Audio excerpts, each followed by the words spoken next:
राज्य महिला आयोगाच्या अध्यक्षा रुपाली चाकणकर यांचा राजीनामा प्राप्त झाल्याची माहिती उपमुख्यमंत्री सुनेत्रा पवार यांनी दिली। सद्य परिस्थिती आणि सुरू असलेल्या चौकशीच्या पार्श्वभूमीवर त्यांनी पदाचा त्याग करण्याचा निर्णय घेतला आहे।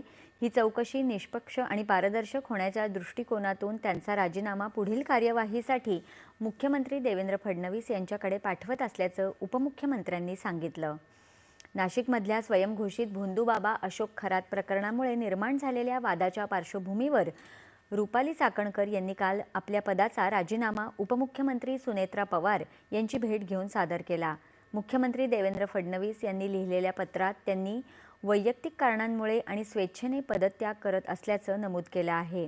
चाकणकर यांची 15 ऑक्टोबर 2024 रोजी राज्य महिला आयोगाच्या अध्यक्षपदी नियुक्ती करण्यात आली होती। नाशिकमधल्या अशोक खरात प्रकरणात दररोज नवे खुलासे समोर येत आहेत।